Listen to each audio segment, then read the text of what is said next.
پرون عبدالغفار خان مړو دا عبدالغفار خان دی چې دې خلقو به ورته هندو وي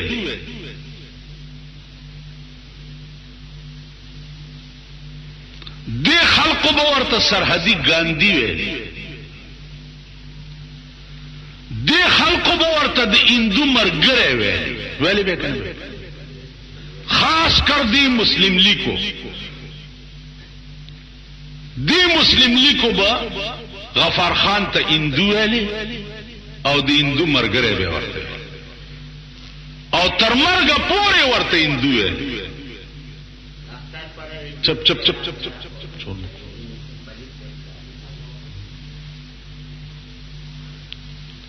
دا دې پورې درته نه وایم چې زه د عبدالغفار خان صفت کوم د دې قوم مزاج او ضمیر درته خیر نن درېمه ورځ ده چې د پاکستان مسلم لیگ چې دی هغه د غفار خان په صفت نه مړي لوی ولی او بزرگ ته جوړ کړو چې عقل بدل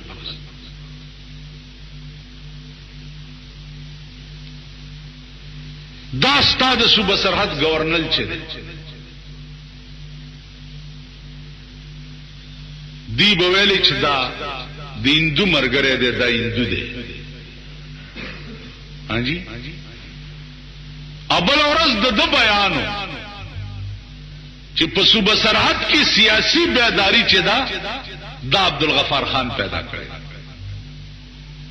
او د دغه خدمات بل چا نه دي کړی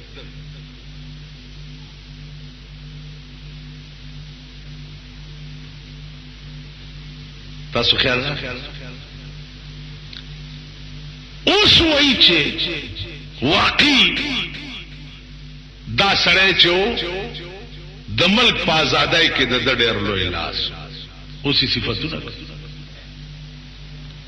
نو تاسو وایي چې د یو قوم دا مزاج دغه قوم هم د دې قابل دی چې ژوندی پاتې شي یو سړی ته چې وایي چې دا خراب دی نو چې ژوندی دی هم خراب دی او چې مړ دی هم بس خراب مړ شو اوس صفتونه څه دپاره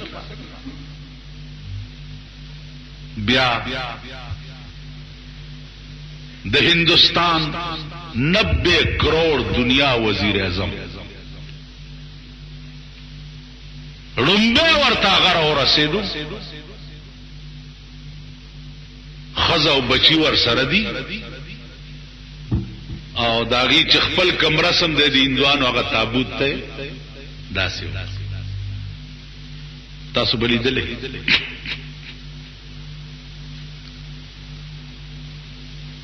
په دلی کې ما پسند 82 کې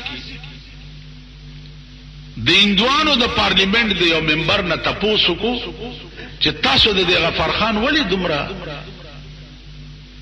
تابعداري کوي هغه هندو ما ته وی چې مولانا صاحب مونږ د غفار خان تابعداري په یو نیت کوو چې نن چې 90 کروڑ دنیا په هندوستان حکومت کوي او مونږ آزاد ملک یو نو په دې ملک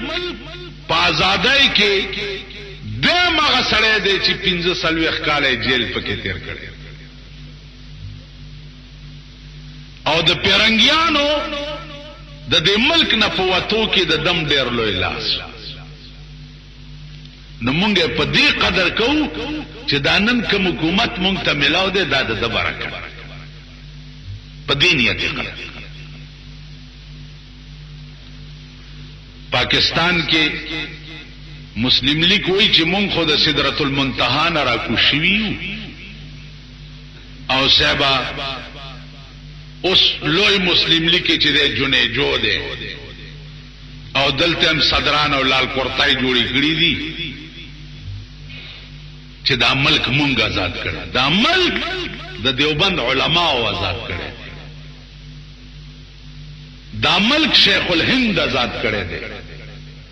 دا ملک مولانا حسین احمد مدنی آزاد کړی دی، دا ملک مولانا ابوالکلام آزاد آزاد کړی دی، دا ملک مفتی کفایت الله آزاد کړی دی، دا ملک مولانا حبیب الرحمان آزاد کړی دی، دا ملک مسلم لیگ آزاد کړی دی. مسلم لیگ خو د پیرنګیانو مرګریو، پیرنګیان چې تله دشمنانو له ملک ورنکو، دوستانو له ورنکو. تاسو خیال راغی ورشي اسیر مالټا میاں عزیرگل پسخاکوٹ کې 110-115 سال عمر کې اوسم پروت دی، د شیخ الهند دریس پیانو چې د دیوبند نبا کوم حکم جاری کېده، یو د ترمزو اجي صاحب. ترمزو اجي صاحب هغه سره و چې په مومندو باندې د پیرنګي سره څومره موده غزا کړې و. که یقینم ناراضي اوس لار شي لکړو تا ترمزو اجي صاحب چې چرته خخته داغه د قبر سره اوسم 2-3 منه بم پروت ته چې ترنن لا خلاص شوی نه دی چې په دغه ځای ولا پیرنګیانو بمباری کړي. ابم اوسم پروت دی، زه 2 ځله تله مالی دله. او د مومندو د لکړو نه با راتلو د شب قدر په قلا کې به پیرنګیان ویشتل. داړې صاحب غزا تاسو ته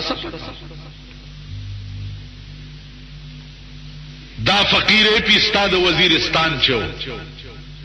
څومره زمانه د پیرنګیانو سره جهاد کړ. چا ورته پاکستان جوړیږي، ول پاکستان سي ول انګريزان بلار شي او مسلمانانو حکومت بشي. بچیا دا کار خو ډیر خده او په دې مسلمانانو می باور نشته دا د پیرنګیانو ارمان به بیا خلکو لور. وای د پاکستان حکمران طبقه نن د پیرنګیانو ارمان خلکو ته ورسته لیکنه که دفتر لور شي به چې کاش خدای چې دې کې خو پیرنګیان است.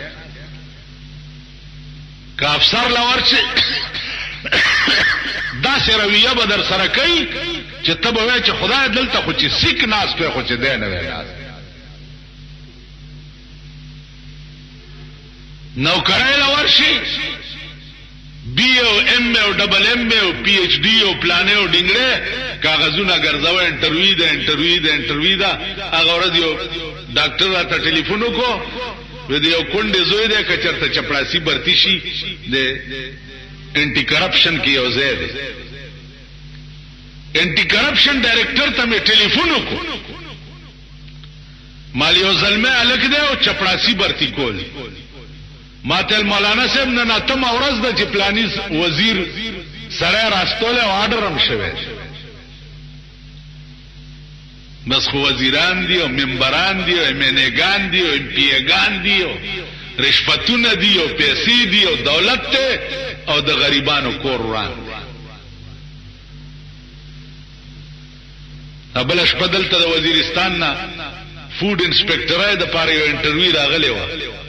انټرویو له چې تللی هغه افسر ورته ویلي دی بچیا په دغه سیټونو وړاندې نه تندر را پریوته دی بوک شوي دی ول بیا ځان راستړی نه کې څه تعلیم دی چې ما ایم اے کړی نو ایم اے او بی اے والا چې یې کنه پالش ډبی والی پالش او د پالش په ډبی ولي کې ایم اے پالش او یا پیولی کې بی اے پالش پالشونه کوي. نل تورته جنیجو صاحب نئی روشنی سکول بورډونه په سرکونو لګولې دي او تیر کمانه ورکړې دي. نئی روشنی سکول نئی روشنی سکول نئی روشنی سکول ولالم چرته پلاران پیدا کړی دي خپل نو مانننا لس پنځل لس کاله مخکې او شعر ویلو نو دا وکیلان په ډېر خپه شوي بیا ما ویچے ایم اے چلائے ٹانگا بی اے اٹھائے بوری ایم اے چلائے ٹانگا بی اے اٹھائے بوری ہم بھی وکیل بن کر بیچیں گے بنڈی توری. ایم اے چلائے ٹانگا हम भी वकील बनकर बेचेंगे भिंडी तोरी। एमए वाला ब टांगे चले, बीए वाला ब बोझा उचतई, मजदूरी ब कई, और वकीलान ब बेंडाए तोराए खर्चे स्ता په مرګ نرستم د غفار خان نو اوس بزرگ جوړ چې ژوندې ویندوم ورته ویلې شرمېدل او پوس پرې کړ. نن اندو تاسو لا په مخ د شرم سپېړه درکړه چې ستاد ملک حکمران طبقه ورته نږدې نه ورغلې او هغه د دلی نه ورته برای راس پړک کې راغی چې دا زمون ازادي د برکت دا سمره د شرم. نو عزیزانو عرض میں داو وہی پزن کدن میں پکار نشوے اس میں دسخات گوڑے تمنی صلاح سنا. پزن کدن میں پکار نشوے اس میں دسخات گوڑے تمنی صلاح سنا. پر ان میں اخبار والا تے مشرق دے او جنگ دے او نوائے وقت دے او پلانے دے او ننگڑے دے مالدہ اس سب سے جڑ کری پا دے اخبارونو کی دا روزانہ سکوئی دا سوائی او سلی کئی او دا ویل بم څه نستا د ملک منافق رخته چې پوه شي چې د قوم رخ اوس دې طرف ته دی. هغه د مولا د بیا خبرو پوهېږئ کاسې درته سر مې نغری کو. مولا د پیازا د بادشاہ وزیرو او د بادشاہ په کور کې تور باټینګړ پاخه شي.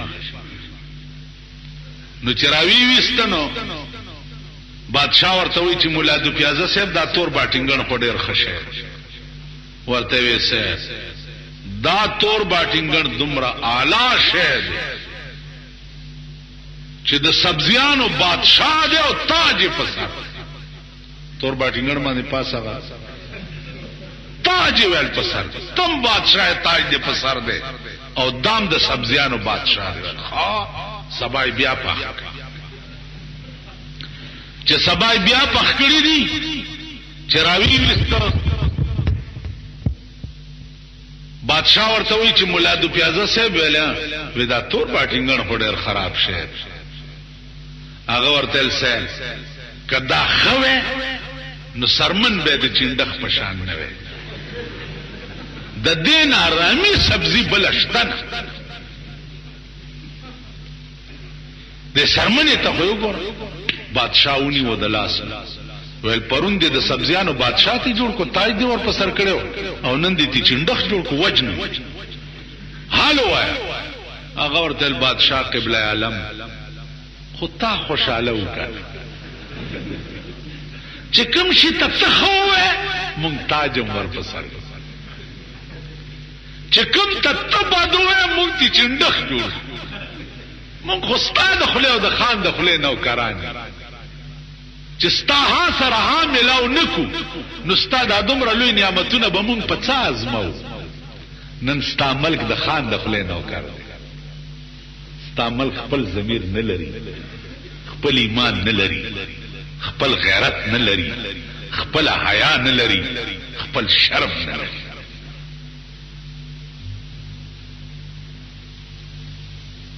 تاسو خیال ساتئ.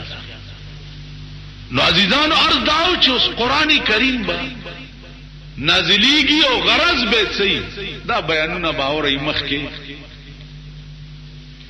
خو اسی ځان ستړی کول دي. زمون مثال د بوز احفش دی. امام احفش په دې نحوه کې لوی امام هغه یو چیلای ساتلی. نو چې د استاد نه به سبق زده کو نو چیلای به بارو ایستو د مړای کې به پړیو نو دی به ورته لګیاو دا مبتدا دا خبر دی دا حال دی دا ذل حال دی دا مفعول دی دا دی داسې بیا کا چیلای پوه شو نو چې چیلای داسې کې هغه سردسي کې او ویل دانه دا پوهه بیا به ورته شو. امام احفش دومره لوی امام په نحوه کې د چیلای په برکت ګرځیدل. مونږ بوز احفشان